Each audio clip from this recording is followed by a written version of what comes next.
Olá, povo de Deus, eu me chamo Geilson Francis e você está no meu canal Geilson Francis para mais uma aula de Escola Bíblica Dominical. Dessa vez nós vamos iniciar mais um trimestre, mais uma revista, e nós vamos iniciar com a lição de número 1, o início da caminhada, né? Um assunto muito interessante que eu gosto, acho também realmente muito bom e conto com você até o final dessa aula, tá bom? E eu quero também te pedir, antes de iniciar, que você se inscreva no canal, acione o sino das notificações, que você dê o like, certo? Para poder ajudar o nosso canal a alcançar o maior número de pessoas possíveis, tá? Então assista e veja como o conteúdo aqui é maravilhoso. Então vamos iniciar.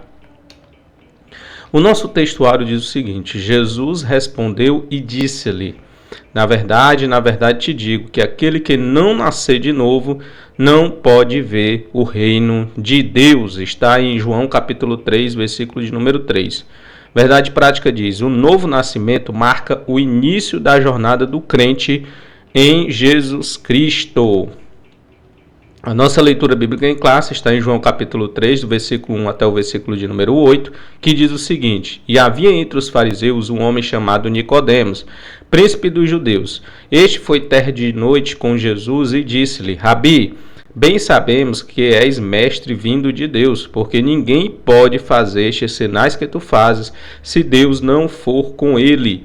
E Jesus respondeu e disse-lhe: na verdade te digo que aquele que não nascer de novo não pode ver o reino de Deus. Disse-lhe Nicodemos: como pode um homem nascer sendo velho? Porventura pode entrar no ventre de sua mãe e nascer de novo? E Jesus respondeu: na verdade te digo que aquele que não nascer da água e do Espírito não pode entrar no reino de Deus. O que é nascido da carne é carne, o que é nascido do Espírito é Espírito. Não te maravilhes de te ter dito: necessário vos é nascer de novo. O vento assopra onde quer, ouves a sua voz, não sabes de onde vem nem para onde vai. Assim é todo aquele que é nascido do Espírito.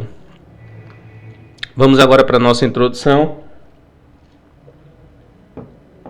Nesse trimestre, estudaremos a jornada do cristão. Para iniciarmos os nossos estudos, temos o propósito de compreender o início da nossa caminhada com Cristo e o quanto somos agraciados com a presença da Santíssima Trindade nessa trajetória. Conceituaremos também o novo nascimento e estudaremos como uma experiência proveniente do Espírito Santo, conforme as Escrituras nos apresentam. Finalmente, mostraremos a importância do Novo Testamento no início da jornada de nossa fé. Muito bem, vamos para o nosso primeiro tópico, né? A caminhada com Cristo. A caminhada com Cristo, compreendendo os dois caminhos. Na história humana, temos dois caminhos: o caminho da vida natural e o caminho da vida com Cristo. O primeiro caminho é a vida humana. A primeira se inicia no momento do nosso nascimento natural. E a gente vê exatamente no texto, na leitura bíblica em classe, quando Jesus ele diz: olha, o que é nascido da carne é carne, o que é nascido do Espírito é Espírito, mostrando claramente esses dois caminhos, esses dois nascimentos, né? Uma coisa é o nascimento carnal, da carne, onde nascemos da nossa mãe, né, dos nossos pais, e o nascimento espiritual, que é exatamente o tema, o propósito, né, o cerne da nossa questão nessa lição. Mas primeiro vamos aqui tratar desse nascimento natural. Então ela poderá ser longa, né, esse nascimento natural, que é a nossa vida. A vida pode ser longa, como também pode ser curta, mas ela não é eterna. Essa nossa caminhada natural, ela é encerrada pela morte, né? Então essa trajetória humana é marcada pelas fases da infância, da adolescência, da juventude, da vida adulta e velhice. Também é caracterizada por dois momentos: o nascimento e a morte. É a esse tipo de jornada da vida que Jesus se refere quando diz: o que é nascido da carne é carne. João 3, 6. Né? E o outro nascimento, que é o nascimento que a gente vai abordar e tratar bastante aqui nessa nossa aula, é exatamente o nascimento e a vida com Cristo. A vida humana pode se tornar uma jornada maravilhosa quando convidamos o Senhor Jesus para fazer parte dela. A nova vida com Cristo é o começo de uma nova história, de felicidade verdadeira e de plenitude no Espírito. Romanos capítulo 8, versículo de número 2, diz assim a palavra do Senhor: porque a lei do Espírito de vida em Jesus Cristo me livrou da lei do pecado e da morte. Então Cristo é o começo de uma nova história, de felicidade verdadeira e de plenitude no Espírito. Então, nessa vida, há novos propósitos, novos pensamentos e novas esperanças. Romanos 12, versículo de número 2, diz o seguinte: e não sede conformados com este mundo, mas sede transformados pela renovação do vosso entendimento, para que experimenteis qual seja a boa, perfeita, agradável vontade de Deus. Então, nessa vida, há novos propósitos. Por quê? Porque nossa mentalidade ela é renovada, nós temos novos pensamentos, porque os nossos pensamentos também são renovados. Então, esse novo nascimento provoca uma renovação, é uma metanoia, né? Um arrependimento, onde há mudança de conceito. Eu adoro falar sobre esses temas, por quê? Porque é um tema que remete ao sobrenatural de Deus, aquilo que a salvação realmente é. Que é exatamente um presente de Deus para a humanidade, um presente de Deus para mim, um presente de Deus para você. O Evangelho é um presente de Deus para todos os homens. Aí vem aquela discussão, né? Ah, mas a salvação é para todos? Aí vem os calvinistas dizendo, não, a salvação não é para todos, é apenas para aqueles que forem chamados e predestinados para a salvação. Mas eu acredito piamente que a salvação, Jesus quando ele morreu na cruz do Calvário, nós estamos vivenciando agora o período, né, da paixão de Cristo. Quando Jesus morreu na cruz do Calvário, ele morreu por toda a humanidade, como diz João capítulo 3, versículo de número 16. Né? Deus amou o mundo de tal maneira que deu o seu Filho unigênito para que todo aquele que nele crê não pereça, mas que tenha a vida eterna. Então, gente, afinal, nos tornamos filhos de Deus. Quando nós aceitamos a Jesus como Salvador, nos tornamos filhos de Deus. E esse tipo de jornada de vida que nosso Senhor se refere, ele se refere quando ele diz, o que é nascido do Espírito é Espírito. E ele é interessante quando ele diz também que o vento, você não sabe de onde vem e você não sabe para onde vai. Mas você sabe que ele está ali, né? Aí ele diz, assim são aqueles que são nascidos do Espírito. Que são nascidos do Espírito é como um vento, né? São guiados pelo Espírito Santo. E a gente vê isso claramente quando você, por exemplo, percebe, analisa a vida da igreja primitiva, ali em Atos dos Apóstolos. Os discípulos, eles eram guiados pelo Espírito Santo. Então, hoje eles estavam aqui, estavam trabalhando, estavam fazendo a obra do Senhor numa determinada cidade. Quando era no outro dia, estava em outro lugar, estava pregando o evangelho. Por quê? Porque eles eram pessoas movimentadas pelo Espírito Santo, estavam vivendo na dinâmica do Espírito, né? Então é assim as pessoas que vivem na dinâmica do Espírito. São pessoas que são impulsionadas, são pessoas que estão sempre sendo renovadas. A palavra do Senhor, ele diz, né, 2 Coríntios capítulo 5, verso 17, que em Cristo nós somos nova criatura. Né? Em Cristo nós somos novas criaturas. As coisas velhas já passaram, as coisas antigas já passaram. Quem está em Cristo, nova criatura é. As coisas antigas passaram, e eis que tudo se fez novo. E se faz, porque é assim, né? Uma vida dinâmica. A vida no Espírito é uma vida dinâmica. Vamos para o ponto 2, os três companheiros da nossa caminhada. Quem são os três companheiros da nossa caminhada? A Trindade, a Santíssima Trindade, é o que nós vamos ver aqui, né? O Pai, o Filho e o Espírito Santo. Então, quando recebemos a Jesus como Salvador, Deus passa a ser o nosso Pai. Então, nós temos um Pai chamado Deus. Quando recebemos a Jesus como Salvador, Deus passa a ser nosso Pai. Está em Efésios capítulo de número 1, do versículo 3 até o versículo de número 6, assim um texto bíblico. Bendito Deus e Pai de nosso Senhor e Salvador Jesus Cristo, o qual nos abençoou com todas as bênçãos espirituais nos lugares celestiais em Cristo, como também nos elegeu nele antes da fundação do mundo, para que fôssemos santos e irrepreensíveis diante dele em amor, e nos predestinou para filhos de adoção por Jesus Cristo, para si mesmo, segundo o beneplácito de sua vontade, para louvor da sua glória, da sua graça, pela qual nos fez agradáveis a ser no amado, né? Então ele nos predestinou para filhos de adoção. Então somos filhos adotivos. Jesus, ele pelo seu sacrifício, conseguiu que nós nos tornássemos filhos adotivos e passássemos então agora também participar da herança que Deus tem para todos aqueles que são filhos, né? Então, gente, continuando, agora somos cuidados, instruídos e fortalecidos por Ele.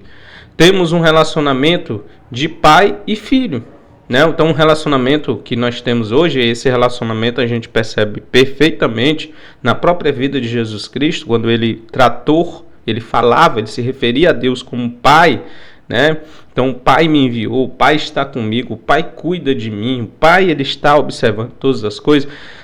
As obras que eu faço as obras que o Pai manda que eu faça, né? O Pai trabalha até agora e eu trabalho também. Então, todos esses versículos, essas palavras, tudo aquilo que Jesus falou, mostra o posicionamento, né, de Jesus como filho. E nós também, né? Então, além do Pai, também temos o Filho, seu Filho, que é o próprio Cristo, né?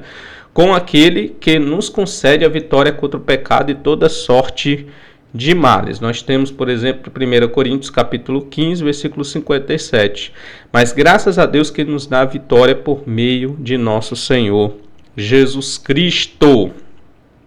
E por nos amar, Jesus por nos amar, ele nos concedeu a sua vida, João 3:16, né? Porque Deus amou o mundo de tal maneira que deu seu Filho unigênito para que todo aquele que nele crê não pereça, mas que tenha a vida eterna. E ele nos conduz com segurança para o seu reino celestial. Colossenses capítulo 2, versículos 6 e 7 diz o seguinte: portanto, assim como vocês receberam a Cristo, o Senhor, continue a viver nele, enraizados e edificados nele, confirmados na fé, como foram ensinados, transbordando de gratidão. Finalmente, temos agora o terceiro membro da Trindade, que é quem? O Espírito Santo, como nosso auxiliador, ele é o nosso consolador. Jesus já disse: eu não vou deixar vocês órfãos, mas vou enviar o Consolador para estar com vocês. Paracletos, né? A palavra consolador, que é o auxiliador, o consolador, o ajudador, aquele que está próximo, né? A palavra paracletos significa exatamente isso, o ajudador, aquele que nos ajuda, aquele que está próximo, aquele que nos auxilia, aquele que nos consola, né? Então, por intermédio dele, Deus operou o milagre do novo nascimento, transformando a nossa natureza caída e nos tornando em seus legítimos filhos. Tudo isso significa nascer do Espírito ou novo nascimento. Isso é exatamente isso. Ele nos transforma da nossa natureza caída. Quando Adão e Eva estavam no jardim, eles pecam, ali a humanidade estava sendo cerrada debaixo de uma maldição, de uma condenação chamada pecado, né? De uma situação, né? Vamos dizer assim, chamada de pecado. Então todos que nasceram ali para frente pecaram. E a Bíblia diz em Romanos: porque todos pecaram e destituídos estão da glória de Deus. Então somos pessoas com natureza caída, né? E podemos nos tornar legítimos filhos a partir do momento que passamos pelo novo nascimento. E foi exatamente isso que Jesus falou para Nicodemos: é necessário você nascer de novo, né? Então, nós temos aqui João 1,13, os quais não nasceram do sangue, nem da vontade da carne, nem da vontade do homem, mas de Deus. O novo nascimento é um nascimento espiritual, é um nascimento sobrenatural, é algo que acontece através do poder de Deus, da graça derramada sobre o ser humano e o poder revelado que transforma, né? Transforma o ser humano de dentro para fora.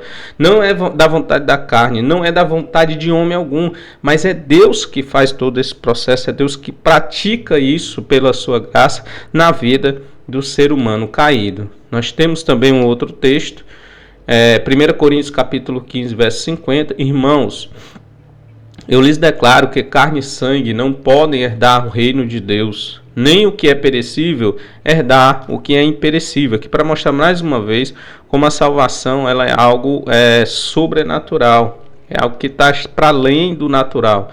a salvação, a transformação, né? A nova natureza colocada no homem é algo sobrenatural, né? Então, voltando para cá,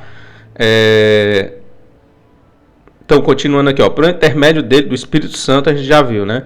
Tudo isso significa nascer do Espírito. E agora nós vamos para o segundo tópico, o novo nascimento. Por que nós precisamos nascer de novo, né? Prosseguindo aqui, gente, fica conosco.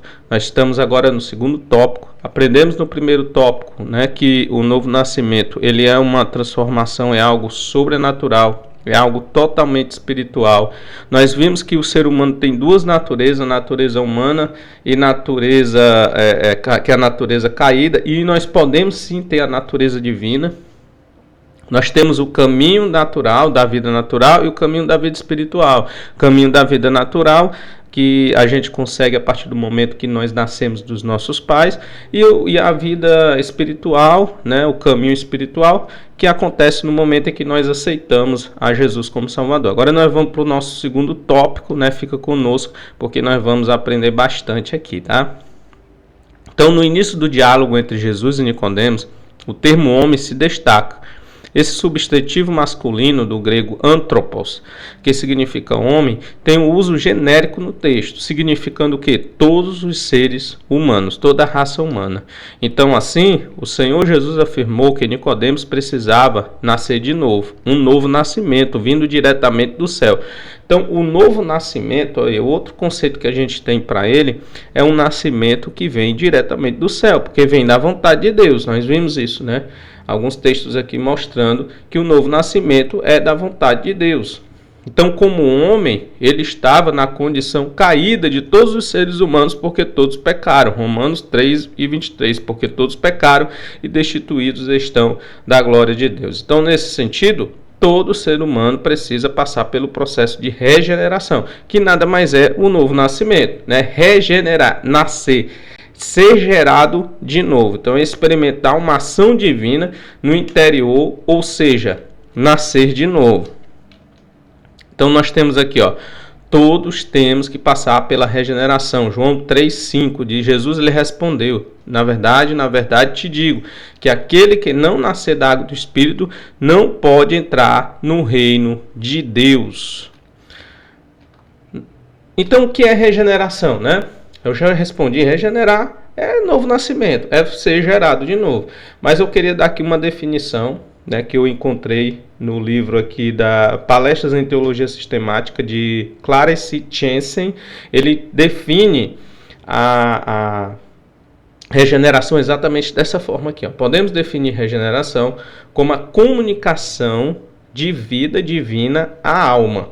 Então, o que é regeneração? A comunicação de vida divina à alma, como a concessão de uma nova natureza. Né? 2 Pedro, capítulo de número 1, 2 Pedro, capítulo 1, verso 4. Por intermédio destas, ele nos deu as suas grandiosas e preciosas promessas, para que por elas vocês se tornassem participantes da natureza divina e fugissem da corrupção que há no mundo, causada pela cobiça. Então, Pedro está falando, olha, vocês se tornaram participantes, né? Foi por intermédio dele, foi por intermédio do Senhor Jesus Cristo, né? Do seu sacrifício, ele nos fez participantes dessa nova natureza. E também tanto é uma concessão de uma nova natureza, como também uma concessão de um novo coração. Jeremias capítulo 24, versículo 7, diz assim, e dar-lhe-ei coração para que me conheçam, porque eu sou o Senhor, ser-me-ão por povo, e eu lhes serei por Deus, porque se converterão a mim de todo o seu coração. Então, é uma produção de uma nova criação. Então, é uma produção de uma nova criação. Isso é regeneração. Regeneração é a produção de uma nova criação. 2 Coríntios, capítulo 5, verso 17. Porque aquele que está em Cristo, nova criatura é. As coisas antigas passaram, e eis que tudo se fez novo. Continuando o tópico de número 2, a religião não faz nascer de novo. Nicodemos era um príncipe dos judeus. A inclusão do termo fariseu no relato evidencia que era um homem bem enraizado na religião judaica. Ele conhecia profundamente Deus, segundo a tradição monoteísta do judaísmo, os ensinos da lei e dos profetas e a história do seu povo. Mas, ao que se nota, sua tradição não oferecia o que a sua alma precisava. Por isso, Nicodemos foi ao encontro de Cristo, identificando nele o real poder de Deus, conforme podemos comprovar nas palavras dele em João capítulo 3, versículo de número 2, quando ele diz: "Ninguém pode fazer estes sinais que tu fazes." Conhecendo bem o coração desse príncipe dos judeus, Jesus foi direto ao ponto. Era isso que ele estava precisando, ele estava buscando isso, e Jesus, como um homem sábio e Deus, foi direto ao ponto. Então, conhecendo bem o coração dele, Jesus falou: aquele que não nascer de novo não pode herdar o reino de Deus. João 3,3. Então, portanto, a nova vida que Nicodemos precisava só seria encontrada diretamente na ação poderosa do Espírito Santo, Só através da ação poderosa do Espírito Santo. Então, João capítulo 16, verso 7 a 11, diz o seguinte: "Todavia, digo-vos a verdade, que vos convém que eu vá, porque se eu não for, o Consolador não virá a vós. Mas, quando eu for, eu vos-lo enviarei. E quando ele vier, convencerá o mundo do pecado e da justiça e do juízo. Do pecado, porque não crê em mim. Da justiça, porque vou para o meu Pai e não me vereis mais. E do juízo, porque já o príncipe deste mundo está julgado." Então, ele deveria passar por esse novo nascimento, por esse esclarecimento, por essa conversão e esse convencimento, do que o Espírito Santo poderia provocar na vida de Nicodemos. Então, gente, vamos para o ponto de número 3, o novo nascimento. O novo nascimento é o seu processo. A expressão de novo, que significa do céu, então nós temos aí João 3,31. João 3,31.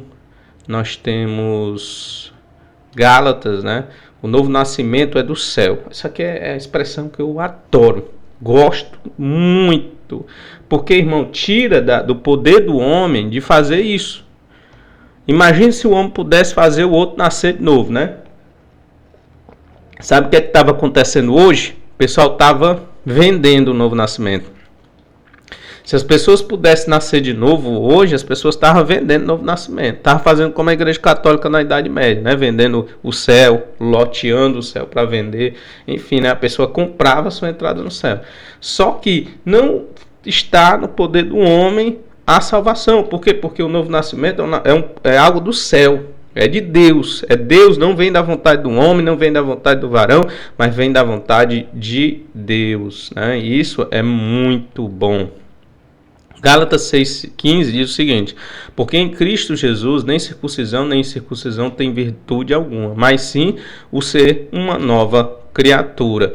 Nós temos 1 João 3,9 que diz o seguinte: "Qualquer que é nascido de Deus não comete pecado, porque a sua semente permanece nele, e não pode pecar, porque é nascido de Deus." Ver se temos aqui mais algum versículo. Por enquanto não, Vamos aqui para continuar nosso texto. "Ora, o nosso Senhor, ele cumpriu a lei." Jesus disse: "Eu não vim para poder revogar a lei, mas vim para cumpri-la." Então, de modo que ao falar da velha ordem, a representação da água era assegurada. Mas por intermédio da nova ordem, ou seja, nova aliança, Jesus também vinha estabelecendo através do seu sacrifício, por meio da obra do Espírito Santo, a água iria jorrar para a vida eterna. A água viria jorrar para a vida eterna. Tenho aqui botei aqui o João capítulo 7, verso 14. É bom a gente fazer essa leitura, tá? Então fica comigo aqui para a gente fazer essa leitura de João 4, 7 a 14. "Veio uma mulher de Samaria tirar água. Disse-lhe Jesus: Dá-me de beber. porque os seus discípulos tinham ido à cidade comprar comida. Disse-lhe, pois, a mulher samaritana: como sendo tu judeu, me pedes de beber a mim, que sou mulher samaritana? Porque os judeus não se comunicam com os samaritanos. Jesus respondeu e disse-lhe: se tu conheceras o dom de Deus e quem te pede água para beber, você me pediria e eu te daria água viva, eu te daria água viva.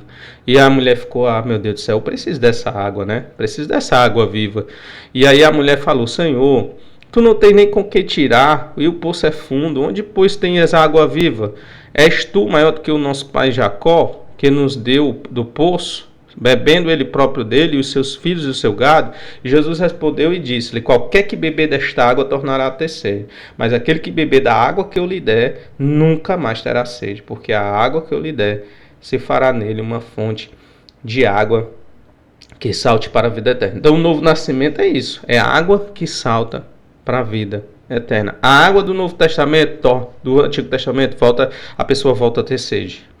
A água do Antigo Testamento não alimentava, não saciava, não perdoava pecados, né?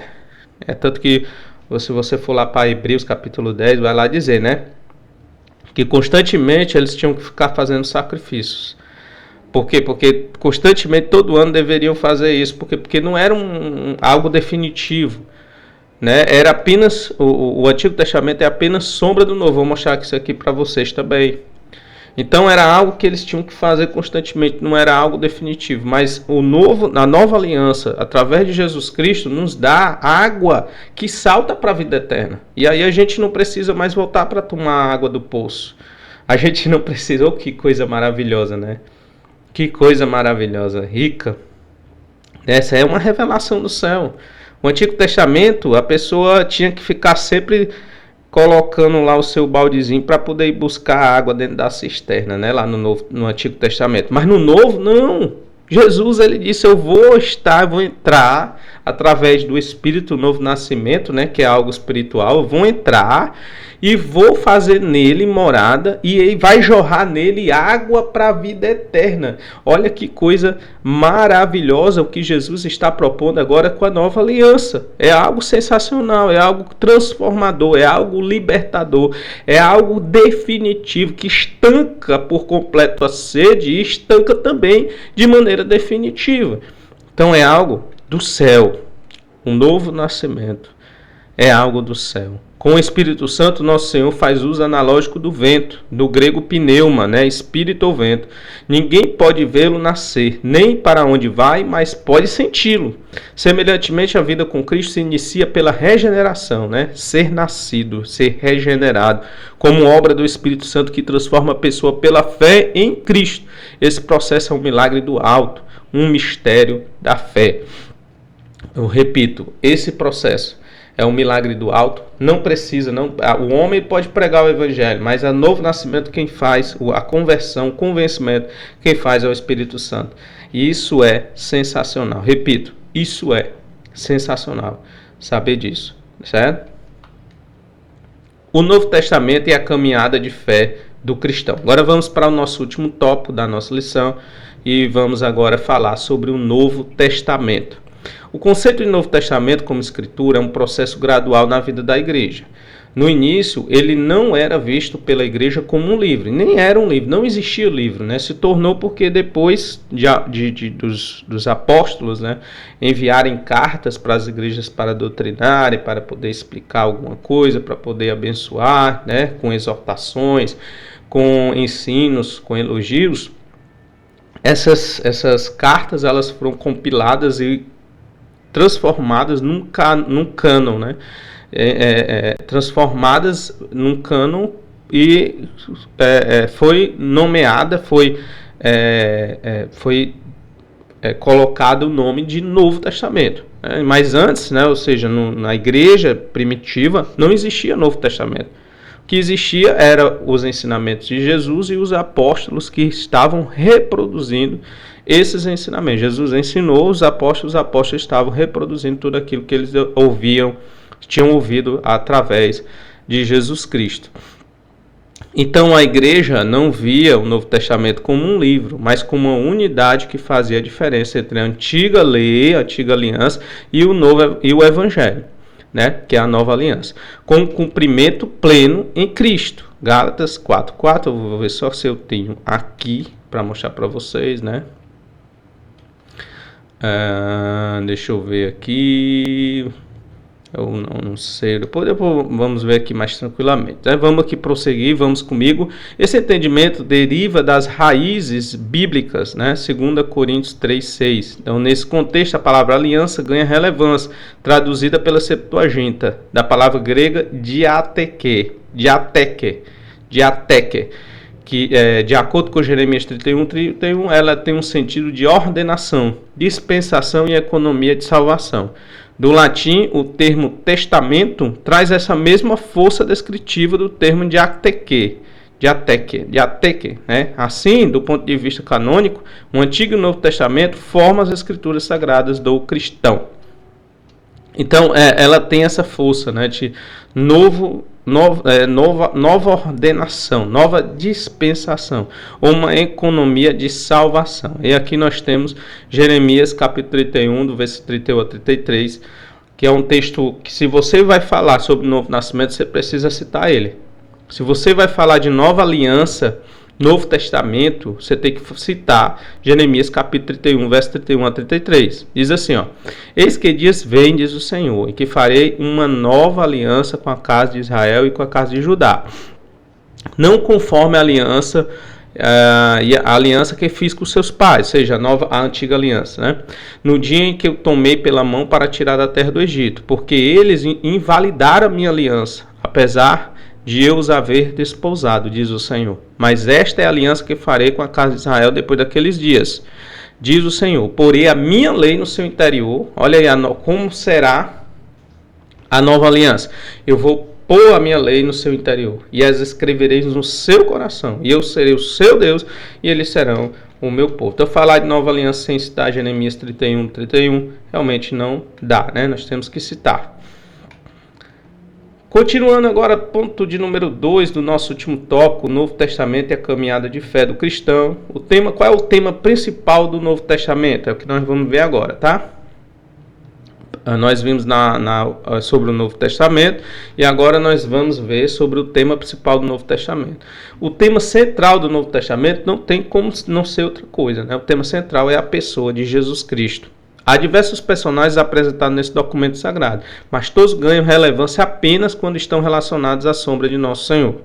Tudo se volta para a pessoa de Cristo, posto que seu ministério tem uma ênfase salvífica, cujo interesse maior é o de reconciliar o mundo com Deus. Mateus, a ênfase maior do ministério de Jesus é reconciliar o mundo com Deus. Nós temos Mateus capítulo 1, verso 21, diz assim, ó: Me dará a luz a um filho, e chamarás o seu nome de Jesus, porque ele salvará o seu povo dos seus pecados. Tudo isto aconteceu para que se cumprisse o que foi dito por parte do Senhor pelo profeta, que diz: Eis que a virgem conceberá e dará à luz a um filho, e chamá-lo-ão pelo nome de Emanuel, que quer dizer Deus conosco. Agora é Deus presente, é Deus com o mundo, Deus no mundo, reconciliando o mundo, né? Então o próprio Deus desce do céu e vem para o mundo para poder fazer novas pessoas nesse mundo, né? Através do sacrifício, através do seu filho que veio enviado de Deus para poder morrer por todos os pecadores. Então, vamos para o nosso último tópico do ponto 3, do tópico 3, né? O último ponto, né? O ponto 3 do tópico 3, a importância do Novo Testamento na caminhada do cristão. O Antigo Testamento tem grande importância para o povo de Deus. O Senhor Jesus dividiu, evidenciando 3 categorias que apontavam para a sua pessoa: lei, profetas e escritos. Contudo, o cristão deve começar a sua jornada de fé pelo Novo Testamento. Eu acho assim uma coisa que não deveria ser ensinada. Fazer com que o novo convertido comece a estudar a Bíblia pelo Antigo Testamento. Não tem nem cabimento, né? Tem que começar pelo Novo.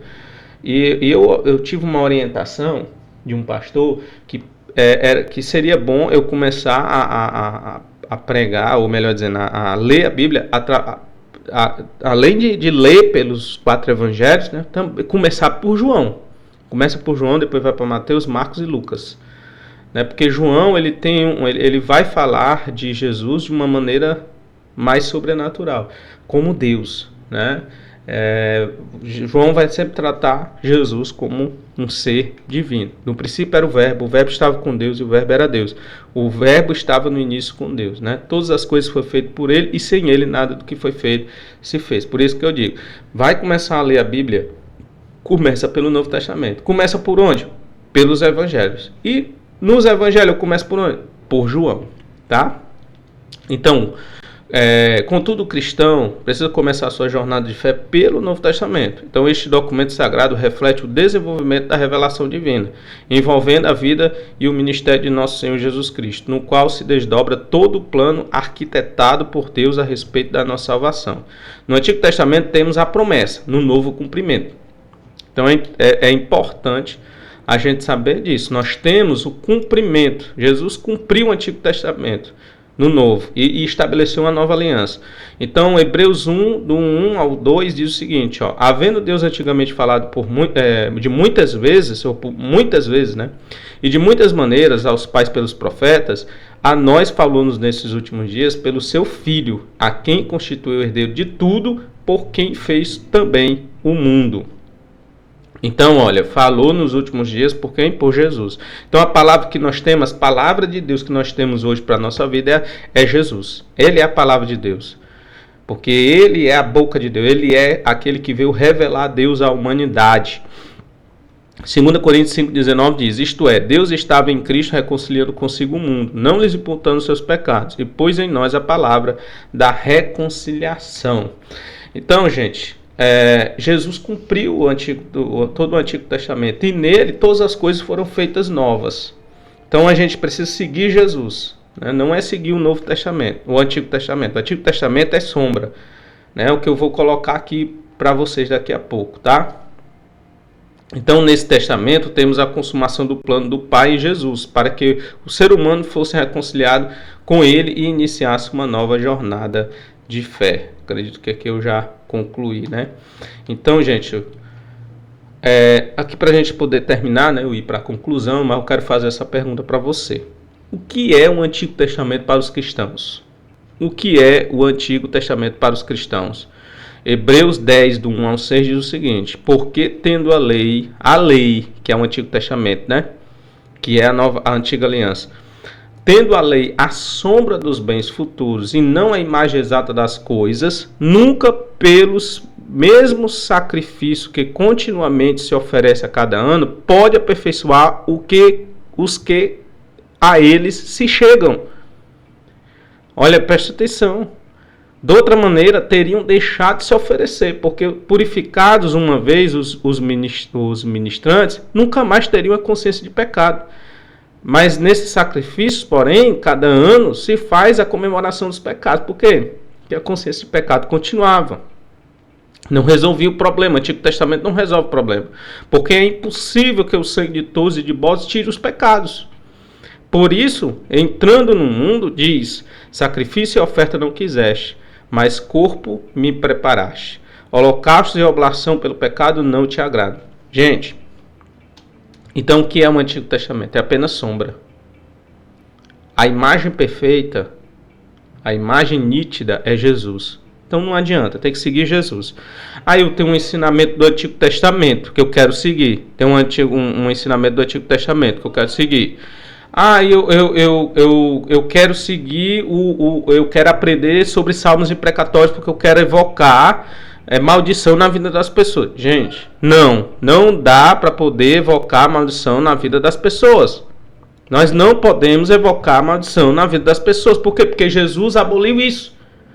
A gente não vive do antigo, a gente vive do novo.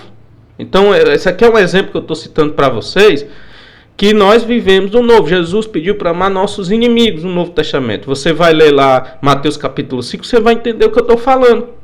Tá bom? Então vamos aqui para a nossa conclusão. A conclusão diz o seguinte, a jornada com Cristo tem início com o novo nascimento. Ela se estende por meio de uma longa peregrinação espiritual até o relacionamento perfeito com Jesus Cristo. Então, nessa peregrinação, os que começam a vida com Cristo podem contar com a presença do Pai, do Filho e do Espírito Santo. Assim seremos guiados pela palavra do Novo Testamento, que tratam da vida, morte e ressurreição de nosso Senhor Jesus, em quem a nossa fé está fundamentada. Então, gente, para a gente concluir, o que foi que nós aprendemos? Que o novo nascimento é algo do céu. É algo que vem de Deus, não vem de homem algum. O homem não tem a capacidade de transformar pessoas, tá? Aprendemos sobre regeneração. Regeneração é o quê? Uma concessão da natureza divina ao homem, certo? E nós aprendemos também que é uma concessão de um novo coração, de uma nova natureza, certo? Então isso é regeneração. A palavra regeneração significa ser gerado de novo. Então é novo nascimento, como Jesus falou para Nicodemos, é nascer de novo. Nós aprendemos que existem dois caminhos, duas caminhadas, duas vidas, né? A vida natural, que nós vemos, que acontece por meio do nascimento carnal, né? Através de nossos pais, e também aprendemos que existe o nascimento espiritual, que é provocado pelo poder do Espírito Santo na vida de uma pessoa.